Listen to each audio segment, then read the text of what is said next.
This and more on The Whitney Reynolds Show. Well, it is so nice to sit down with you again. Thank you. So the movie Dora, I'm telling you, I was watching it and I was thinking to myself, there's a lot of different themes. Even though it comes out really lighthearted, you think you're gonna be watching, you know, kind of this fun-filled movie, and it is that, but there's a couple different themes about kind of changing the script, changing the narrative. When it comes to bullying, we saw that firsthand with Dora herself. Yes. Well, the movie has a lot of interesting messages. Yeah. One of them is the bullying, but it's so inspiring how Dora, instead of trying to fit in and to change, because all the teenagers, they just want to belong, they just want to fit in, and they change and they become another person just to try to fit into society. And here, one of the greatest messages of the movie is that Dora stays true to herself. Yes, she And does. at the beginning, she's with the weirdo in the high school. But then everyone realizes that she's amazing, that she's original, that she's unique, and she ends up being the hero because she's different. So that's a great message. Don't change, be yourself. I love that. And, you know, I want to go to your character in the movie because, I mean, that one, I don't want to give too much away because I want people to watch it. But, hello, I didn't see that one coming. How was it to flip the script like that for you?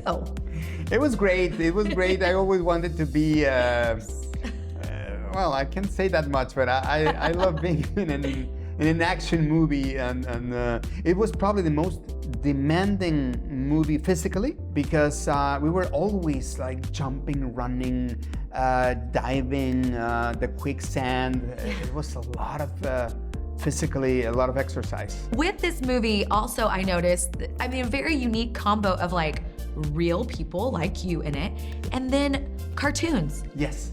What was that like, trying to navigate how you manage this fake little monkey running around you? It was really hard because constantly they had to remind us that Boots is in your shoulder. Oh, yeah, sure. Hi, Boots. No, higher. Hi, Boots. So it's really tricky because you have to be aware that someone's around you and the height, or when you're looking to the floor, no, too down, a little bit up. So it's tricky. It's distracting also. Yeah. But it's fun when you see everything finished at the end. It looks really good. Yeah, it's very unique because you almost feel like sometimes you're in the cartoon part, but then you're active with each of you in your roles as well. So it was really neat as a viewer to like watch and say like, oh, this is a really nice combo and unique twist in a movie. Yes. And then speaking of flipping the script in your own life, I mean, you are, you know, award-winning over in Latin America, but then coming here to the States, that's unique, and being successful and great in both areas. What has that been like? It's weird. It's strange. You know, it was really risky when I moved here. After I was born and raised in Mexico City, and I did my entire career in Mexico City, and I was working for all Latin America, but I never thought about coming here. For me, it was like a dream that was never come true.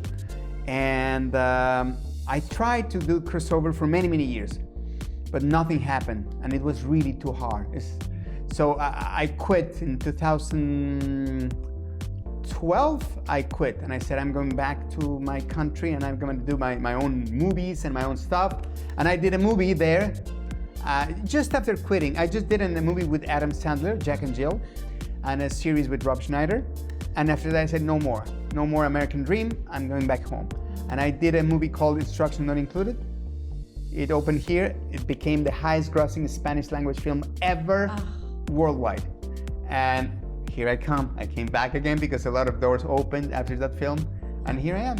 And being noted as the most Hispanic influential male, I mean, that's huge. Yes. What does that mean to you? A lot of responsibility. That's why I opened my own production company, because I really wanted to do different kind of movies, because I was always being offered the same roles. The narco, the criminal, the drug lord, or the gardener and the cook. So I said I need to change that. And the only way to change it is producing my own movies.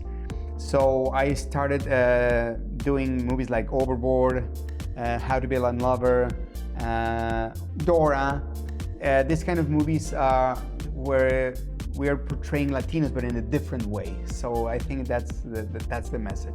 Well, you're not only changing the script, but opening so many doors for people to come after you. And I just know this is just the beginning for you too. Like, I mean, it's just kind of boom, boom, boom. So Hopefully oh, it yes. will be. Let's just claim it now. Okay, thank you so much. Thank you very much. Dora, August 9th.